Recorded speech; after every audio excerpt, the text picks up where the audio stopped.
Sahana Bhavatu Sahana Bhunaktu Saha Viryam Karvavahai Tejasvinavadhitam Astu Ma Vidvishavahai. Om Shanti Shanti Shanti. Om Purnamada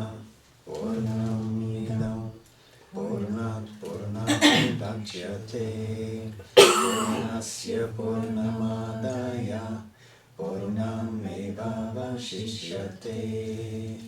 Om Shanti Shanti Shanti.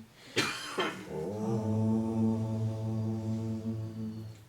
Asato Ma Satgamaya Tamaso Ma Jyotirgamaya Mrityormritam Gamaya. Om Shanti Shanti Shanti. Om Tat Saviturvaramrupam Jyoti Parasya Dhimmaye Yana Satyena Devaye.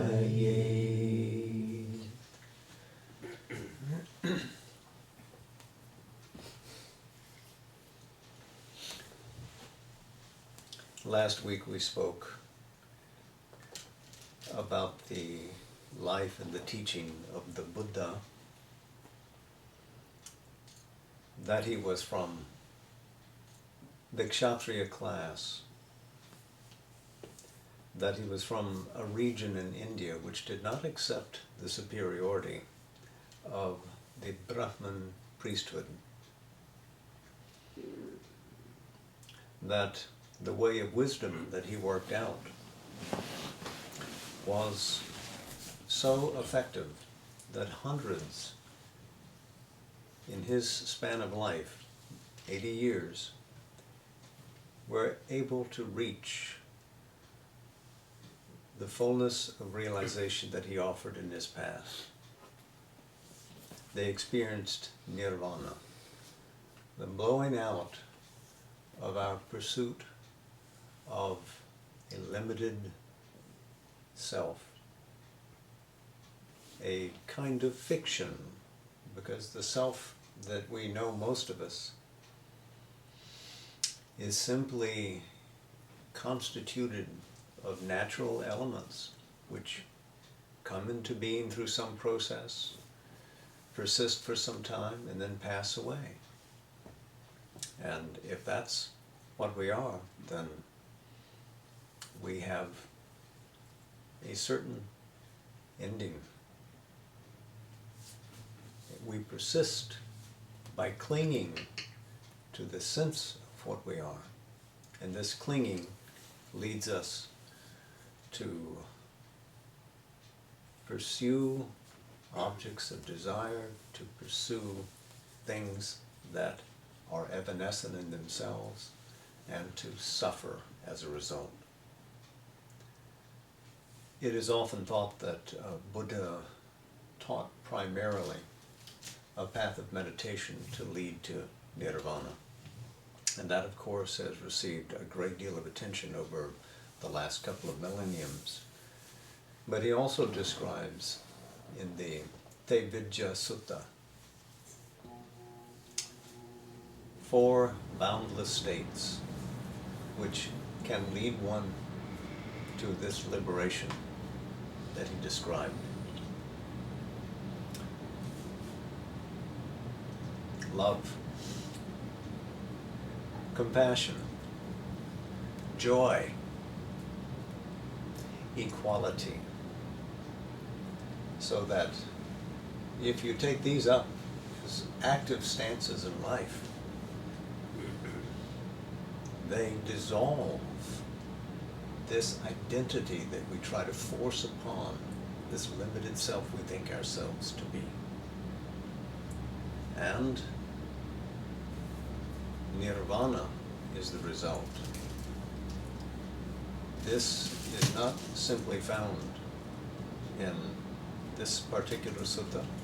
It is also emphasized in the Metta Sutta, and it is verse 368 in the Dhammapada. So in his lifetime, in these old Pali suttas, this was recorded from what he actually said and did. According to the nature of the person in front of him, he gave the instruction as to what would lead them to liberation from samsara.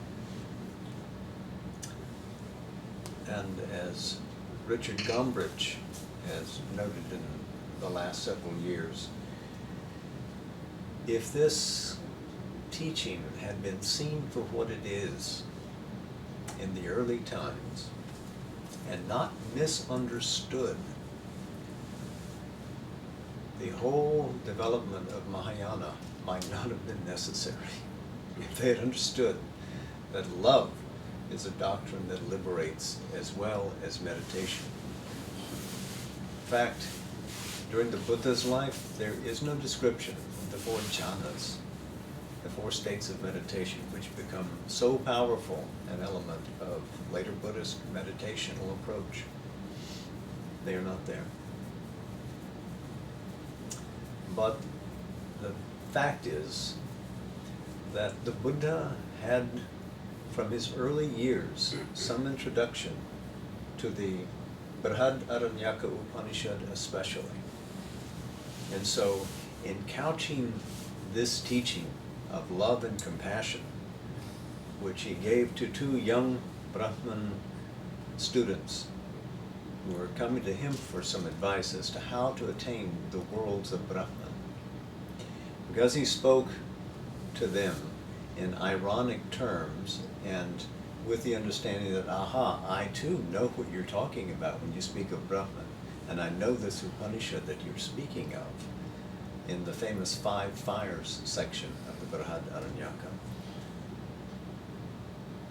The other people in his camp, in Buddha's camp, who did not have that introduction to the Brihadaranyaka Upanishad, missed the note and reversed the teaching and said that those who practice love and compassion, etc., joy and equality, only get to the Brahman heavens and have to come back and work farther. And that is specifically not what Buddha said.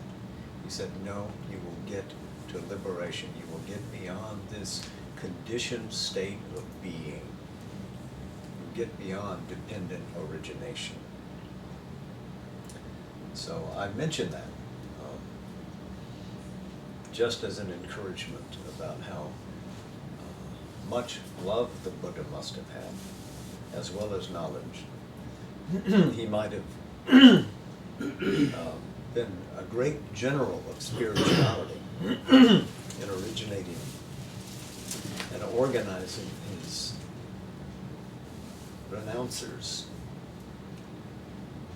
He may have seen the world as a field of suffering, but he knew that the experience that he was leading aspirants to was one of liberation, was one which annulled desire, which annulled suffering. So what is that state? He would not describe it. He was unorthodox. He did not accept the primacy of the Vedas. And now we turn to Sri Shankaracharya, Adinath Shankaracharya, who was an inheritor of the Vedic tradition, but himself strongly influenced by Buddhism, and so were his teachers. So let's do a little comparing and contrasting here. Since we've spent a whole evening just recently talking about the life of Shankara, I'm not going to go through the whole depiction of his biography, but let's set some facts down. Seems to have been born around the year 788. This is according to the tradition at the Sringeri Mutt in South India. He was born in a village in what we call the Malabar coast, what is modern Kerala. He was apparently brilliant, may have been able to read by the age of 2 years old. Yes, they had reading and writing by then. He knew, they say, the whole of the Veda by the time he was either 4 or 8 years old, depending on which tradition you listen to. He was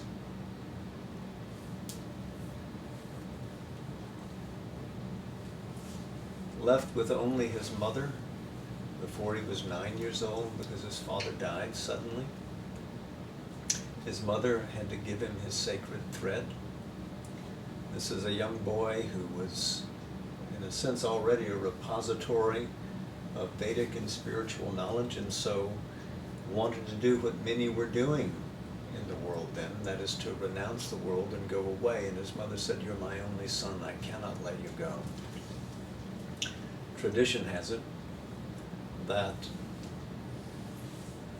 a crocodile near the river where his house was took him by the ankle one day and was dragging him into the river, and his mother was trying to free the boy. He said, "Oh, mother, at least in these last moments of my life, give me permission to renounce the world so that I can become a true spiritual aspirant and look for better in my next life." And she gave him permission, and the crocodile released his leg. And Shankara said, "Guess what?" So he did renounce the world at the age of 9 or 10, and went away to find his guru. He went north and found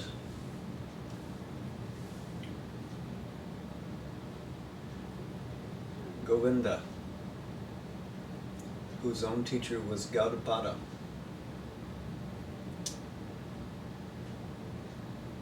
And he gave him initiation. Shankara improved upon the teachings of his teacher and, in a sense, his spiritual grandfather, Gaudapada. Now, let's understand what the Vedic tradition consists of at this point. We've studied the Veda. We know the Rig Veda, the Yajur, the Samam, the Atharva. Also, there are the Upanishads attached to each of the Vedas. Now, in the early centuries BCE, say around 3rd or 4th century BCE, a number of sutras, short, concise sayings, are put together to, in a sense, establish the core of what the Upanishads taught. The Rig Veda might be too difficult to understand, might be ritualistically fixed, but the Upanishads are thought to capture the spiritual pith of what's at the center of the Vedic tradition.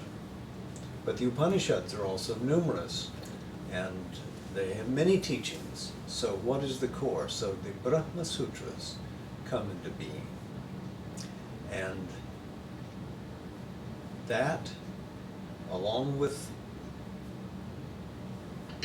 the Upanishads and later the Bhagavad Gita, come to form the corpus of what we call the Vedantic tradition.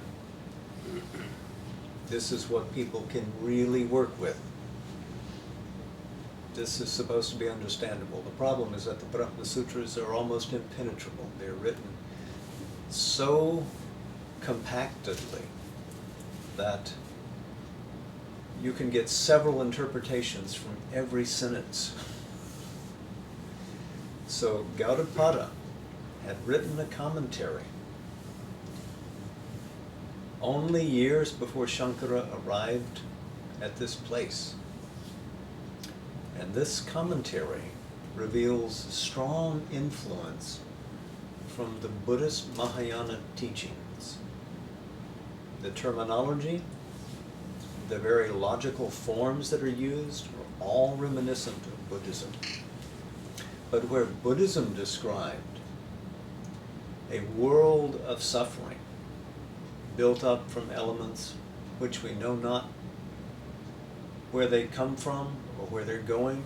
Give up that metaphysical quest. You'll never get to that. Try to absolve yourself from connection to it. Realize nirvana. Now Gaudapada says only Brahman is real. And this world, instead of being a world of suffering, is a world of illusion. This becomes a primary plank in Shankara's philosophy and approach. Shankara writes an early commentary at the age of 12 years old on Brahma Sutra, Brihadaranyaka Upanishad, and goes off to defeat in debate the greatest enemy that he felt there was to this teaching of the eternal Brahman. And that was not Buddhism, but he goes after the Mimamsaka school, which were, this was a school of ritualism, which believed in the efficacy of the ritual and that only the material world counted. So he leaps, literally climbs into the household of the greatest Mimamsaka teacher of the day, and leaps as a youth, 12 years old, into this camp. And Mandana looks at him and says, "Where has this shaven head come from?" And the boy retorts, "Well, you're pretty stupid. Obviously it comes from the neck." So they start jibing and taunting at each other until finally Shankara has drawn Mandana into the agreement of a debate. And they debate. Some say for 3 days, some say for 16 days. And Mandana's wife is to be the judge of who is the victor. And I'll spare you the gory details, but the young boy defeats the Mimamsaka teacher, and he becomes Shankara's disciple. And then he begins to consolidate. He goes from village to village. This is called his Digvijaya. Digvijaya is a term that military and kings used to talk about the victorious romp across the countryside, carrying victory everywhere they went, defeating every enemy. But now the enemy is not somebody in military combat, rather it's in intellectual debate.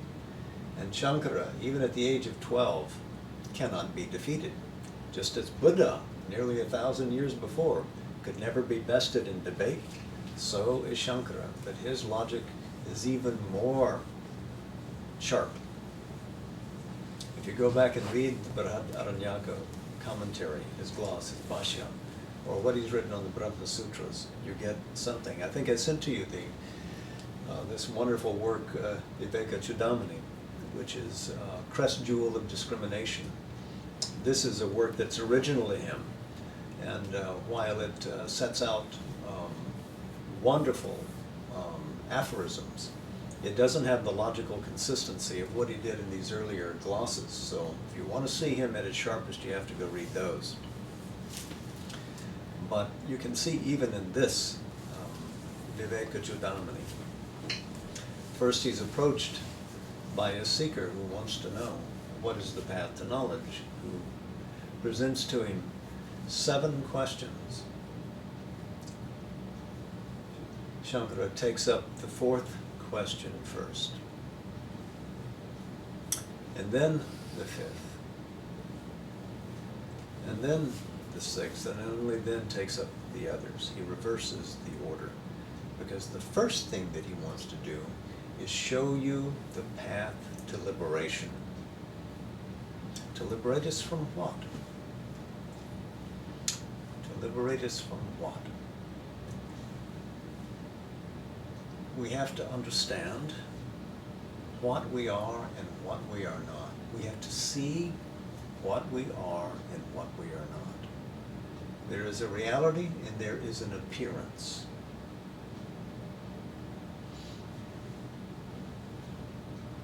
To understand the nature of reality requires us to look beyond the apparent.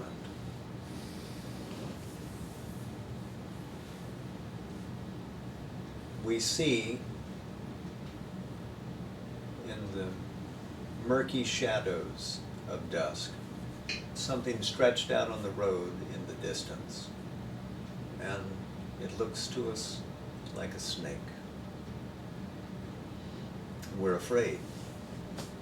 We take that snake to be real. We want to walk around it. We want to avoid it. It's only if we get closer to it that we see it's not a snake. It's just a rope. This is a cardinal mistake that we make when we look at the world. When we look at the world, we see one thing when really it's another. We see diversity. Shankara says, and if you don't mind, I'm going to, instead of sticking to the logic of the Viveka Chudamani, just present the gist of what he's trying to tell us. If we look at the world, we see a multiplicity. We see many things. We see many selves. Shankara takes as an absolute that the Shruti, the received teachings, the heard teachings of the Vedic tradition are real. The Upanishad says Brahman is real and is eternal. He takes that as an absolute, a basis for all else. If Brahman is an absolute, then it cannot be in time. It cannot be a thing or many things. Because if you look at anything, that thing comes into being and passes out of being in the scope of time. But if Brahman is beyond time, then there is no expanse of time in which something can arise and fall away in being. So, whatever it is that we're seeing, it cannot be that reality. Brahman is beyond time, it is beyond space. It is a reality that has no particular name. It has no particular form.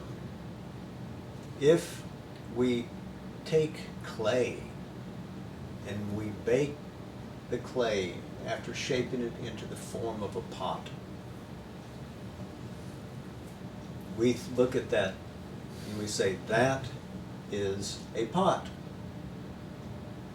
But what it more fundamentally is clay. If you break it, then the pot is gone. Where is that pot?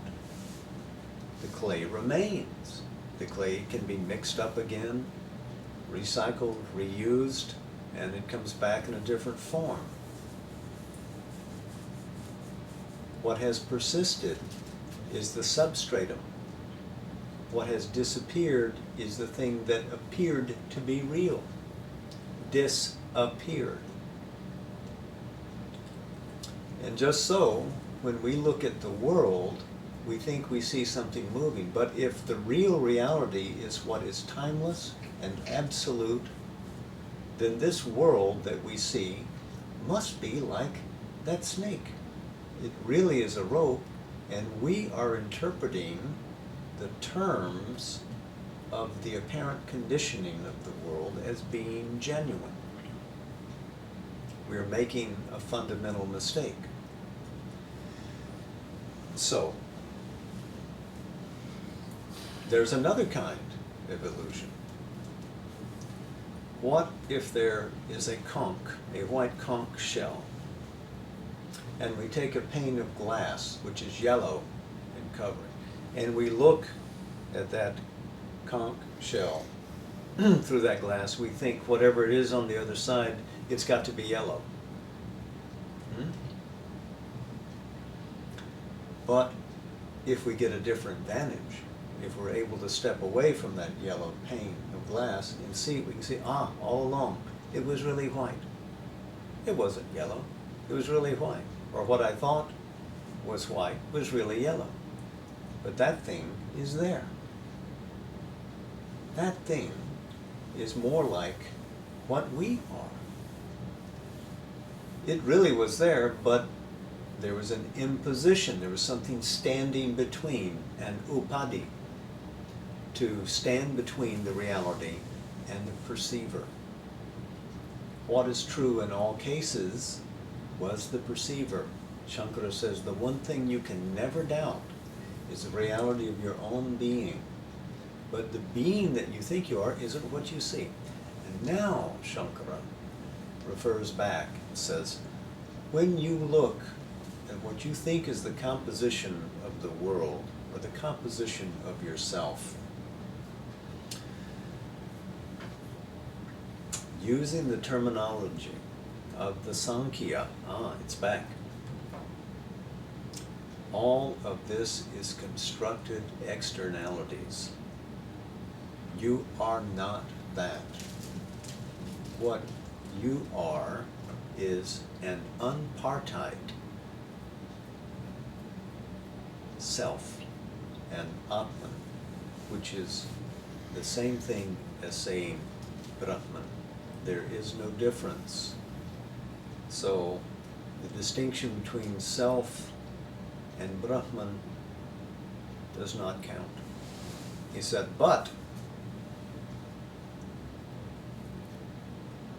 there is not the same relation between Brahman and world.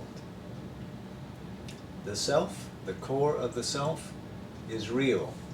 We just need to drop the things that we think identify us with the body, with the life, with the mind, and then we realize what we are, essential spirit, one with Brahman, or is Brahman, because there are no two to become one with. But if you look at the world is not real in the same way that the self is real. And so he says, Brahman Satyam, Jagat Nityam. Brahman is truth. That is what is true. The world is a lie. It's not an illusion. He doesn't say it's an illusion. He says it's a lie.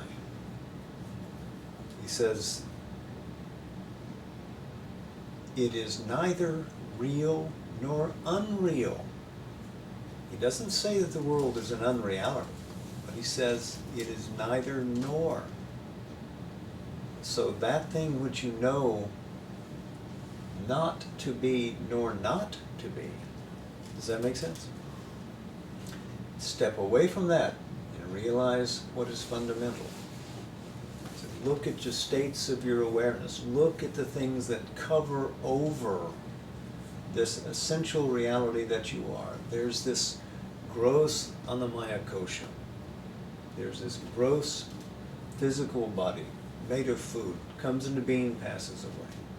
Seems to. There's the pranamaya kosha. There's this life body. There's manomaya kosha. There's this mental body. There's the anandamaya kosha, the vijnanamaya kosha. All of these, as brilliant as they may be, none of them are really what you are. So the only thing that you must recognize is that you are, without dependence on bliss or supreme knowledge or mental awareness, or vital power, or bodily fixity. This thing exists beyond all of this and is Brahman. Atman is Brahman. So how do we get there? If the world seems to be in front of us, he said, accept it as a conditioned, a kind of representation of what the infinite and eternal Brahman is. If this world that you seem to be part of can be used for anything, use it as an expression of Saguna Brahman. It is here through the power of Maya, through the power of illusion. It is not really here because only Brahman, the eternal, really exists. It is the only reality. And you can't say that it is one. He, Shankara, denies the many but does not affirm the one. He simply leaves that unexplained, as Buddha left that undescribed also. And our passage into this may be graced by what we would call Ishvara, a Supreme Lord, but that Lord at some point, because it is not real, will confer upon us the liberating knowledge that carries us even beyond the Saguna and the world of Ishvara into the unconditioned Brahman beyond. The passage by which we get there first demands of us a code of conduct that begins to turn our lives towards that. And then it asks us to listen well to the teachings of a guru. Asks us to think deeply about it. Sramana,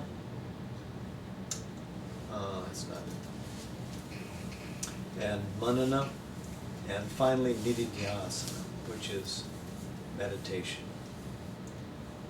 Meditation finally leads to the insight that cuts behind this apparent world and apparent self to that which truly is. So, Shankara establishes that the Upanishads tell us the truth about the nature of reality. And we must find the teacher who understands the Shruti, who understands this Vedic tradition, and not only has that understanding of the teaching, but who has realized it, who stands upon Brahman constantly. And that person has to give us initiation and push us along until we can attain this liberation from a cessational world. That is moksha. And Shankara assembles an army of seekers. He establishes mats, great ashramas, at 4 different points in India. In the south, at Sringeri. In the west, at Dwarka. In the north, at Badri. In the east, at Puri. And the oldest of these, the Sringeri Mutt, has not seen any interruption in its lineage since, I think, the third generation from Shankara, and have actually kept wonderful records up to this present day. The others have had some interruptions.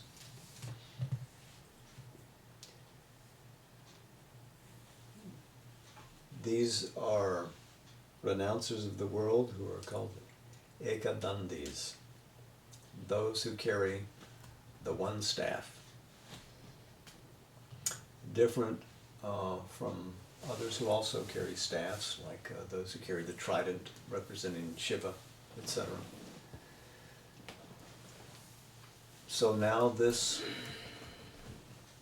tradition, which is over 1,000 years old, parampara, that is carried on, transmitted from generation to generation, with one Shankaracharya after another taking over the helm to lead the monastery forward, and all these four great mutts in India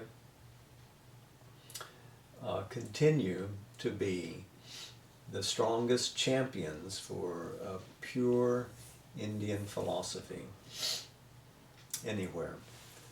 The logic which was built up after Shankara has been greatly sharpened and sophisticated, and has been often identified with a Shaiva orientation towards Shiva, where the subsequent school, which gave debate to Shankara's teachings,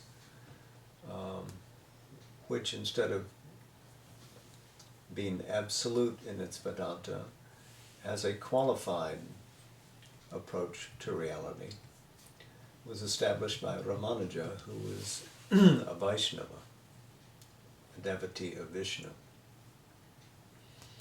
So even though Shankara says, no, we are beyond identification with any god or any personality, he is also credited with having written some of the most wonderful hymns to Shankara that exist. In mellifluous Sanskrit, by the way. His Sanskrit is magnificent. It's great poetry. So,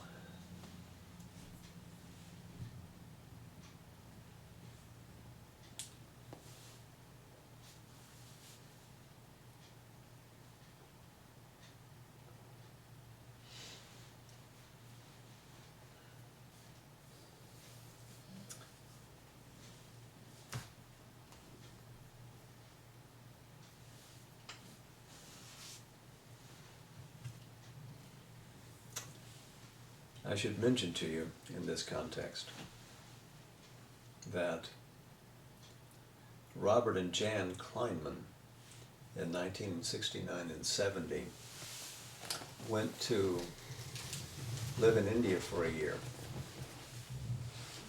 and they stayed in a town right next to the Sringeri Mutt, the oldest and greatest of the Shankaracharya mutts in South India. In part because Bob wanted to be able to go over and talk philosophy with them in the mutt, and also because it was, at least on the map, close to Pondicherry. Still a very difficult trip to be able to get to Pondicherry. So he and Jan spent the whole year in Sringeri. She adjusted wonderfully. She loved India. She loved the heat, the climate, the food, the people, the dress. When she wore a sari, she looked like a North Indian lady.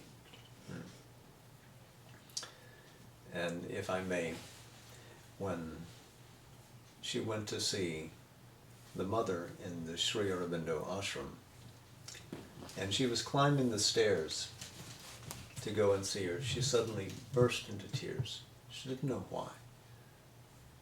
She wept and wept and wept, and continued to weep when she came out. and was sitting in the car to go back to her guest house. She still was weeping. And Mother, when she met her, just smiled, recognized her. And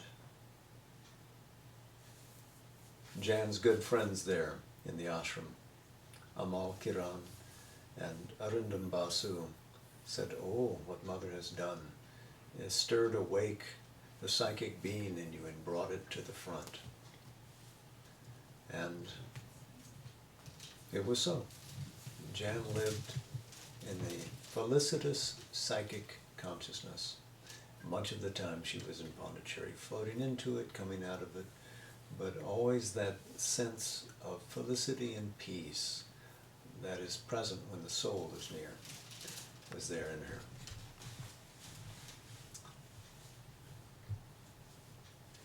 I think Mother wanted Jan to stay in the ashram, but Bob had not had quite so brilliant an experience in India, and he was anxious to return to America. And Jan, bless her heart, agreed to come back to the States with him. So it is. I was able to meet them, a year later. And Jan taught me how to drink green tea, gave me my first pieces of Asian art, gave me my first lesson in spicy cooking, so that Daryl Murray and I could sustain ourselves in our studies in Tallahassee. She was a friend and an elegant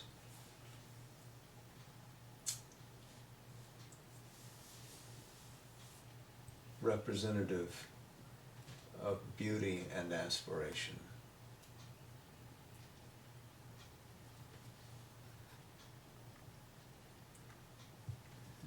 She got her master's in fine arts in the field of Asian art especially.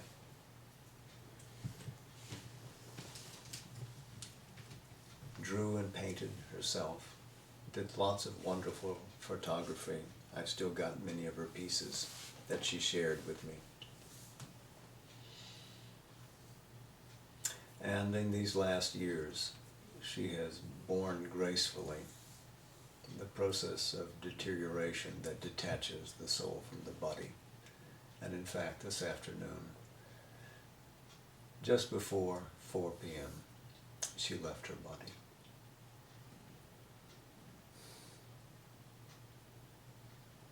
So my dear friend Jan no longer has to suffer the slow disintegration, the slow suffocation of losing one's life force. She is on her way to great felicity. She'll rest for a bit, and she'll be back.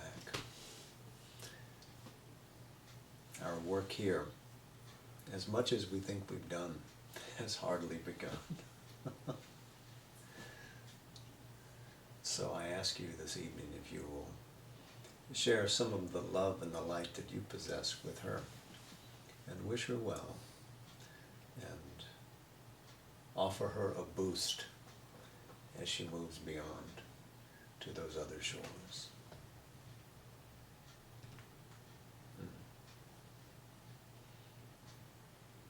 Jan, Mother's daughter, Jai Ma. Well, I want to give you the chance to ask any questions that you may have. So.